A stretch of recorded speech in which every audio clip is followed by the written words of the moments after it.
We're live again on Drive Safe, and we're here at Top Tech Transport and Logistics. My name is Benjamin Akakpo. Right before we get into the topic for today, let's look at our quiz question. So you think you know. Here it is. Okay, so we'll get the answer to that at the tail end of today's segment.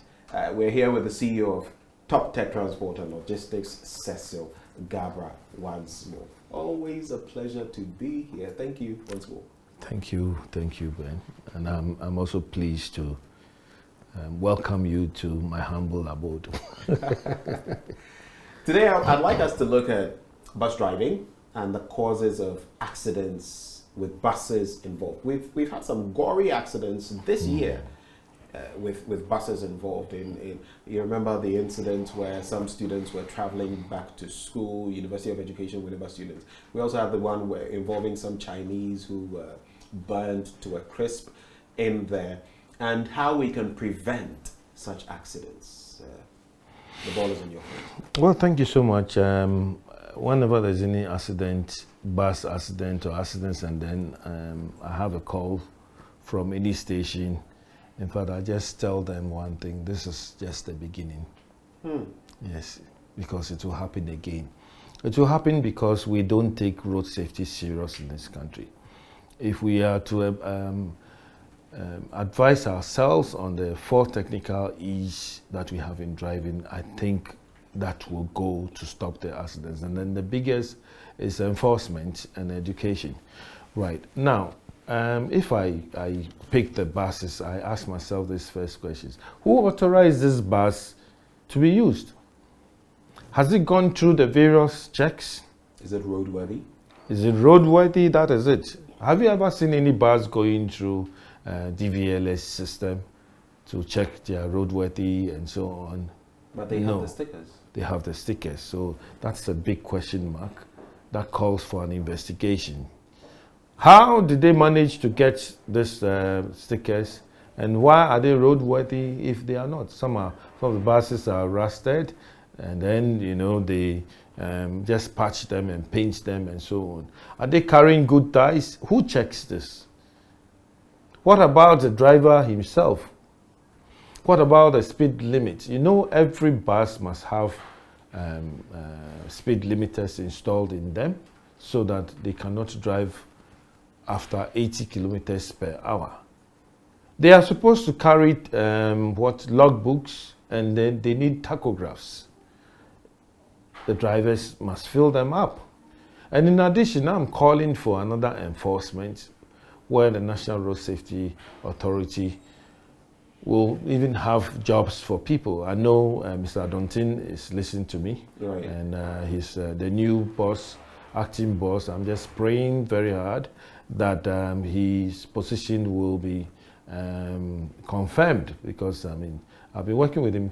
What I advise is that let's make sure that the law is working, because again, the LI 2180 states categorically that, look, this bus driver or the buses must have all these things, and if they have it, road accidents will be minimized. Their ties. Who checks their ties? Remember, I mentioned an audit, transport audit, before you be given a certificate to operate. And every month we should have these auditors coming to check on you, because as private as we are, what we think of is money.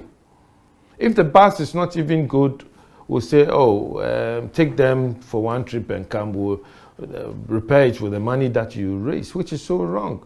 So the value of the human being this time is not respected at this particular point, because the vehicle is not so strong, and then you put people in it.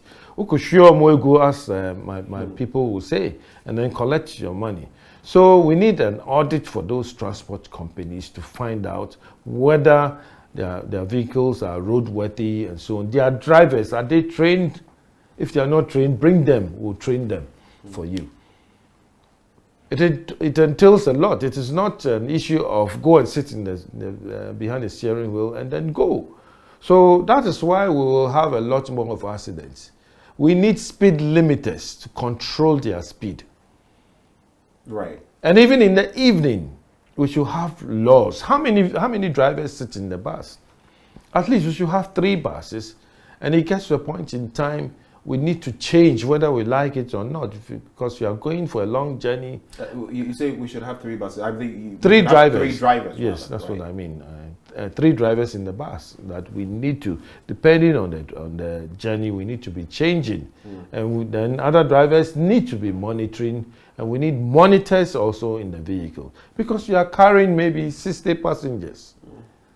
And these are all breadwinners of their family. Yeah, so that goes into the bit about logbooks and all of that, and we'll move on to that conversation maybe the next time we get to meet. But how often, I mean, to avoid some of these bus crashes, how often should some of these drivers be changed? For example, let's say you are on a 6-hour journey. Let's say you're going up north and you're driving a bus every 2 hours, every 3 hours? You know, we have laws on fatigue. The law says that drive for 4 hours and take a rest for about 15 to 30 minutes and continue.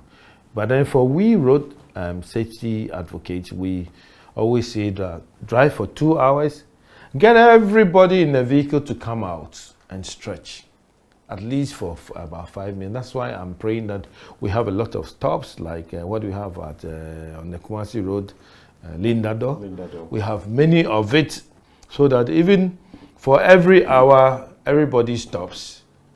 Why are you rushing? You are going to Kumasi, and then you are in a rush. For what? What if you don't get to your destination? And this is what we need to think of. We need to educate the people who will be seated in the buses, because about 95% who board buses do not know how to drive. Right.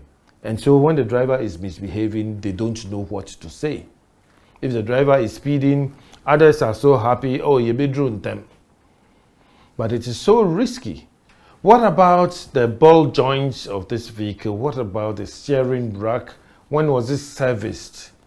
Okay, so all this, the braking system, the bus needs a longer period for it to stop. So when you go on your brakes, at least 100 meters, the bus slows down and stops. Under which speed? And this is it. The bus gets to a sharp curve, and the driver doesn't care. He takes a sharp curve. The people in the vehicle will go left and come right. That is risky. You don't have that in bus driving. So we have a lot to talk about, and then I believe in actioning. Education and emergency goes together. It is not the road. It is always the driver. It is not the vehicle. It is always the driver's fault, and that is what we are seeing. If you look at the nature of bus accidents in this country, the collision, the recent one, it will say somebody was overtaken. If you, the bus driver, you are driving at a speed of 50, 60 kilometers per hour and somebody was doing a wrongful overtaking, you must be very sharp to know what to do. You can easily slow down the vehicle and stop it. So it is a major issue. If we don't tackle it, enforcement, education, put them into education. In this country, when we have the issue where a driver is arrested and the court will say, look, I've seized your license, you're not going to drive again. Oh, it's much easier for the driver to go to the nearest police station and collect a police extract and go for another driving license. And that is what is happening now. Well, it is a sad picture. And like you said, if we don't do the right things, the accidents will keep happening, unfortunately. Especially for those who are bus drivers or who may be part of these companies, the companies that we know, let's try to observe some of these things and save lives. But before we end on today's Drive Safe segment, here is our answer to the "so you think you know" bit. Oh yeah, and there is our answer. Thank you for staying with us on Drive Safe for today with me, Benjamin Akapo. Let's look forward to the next one.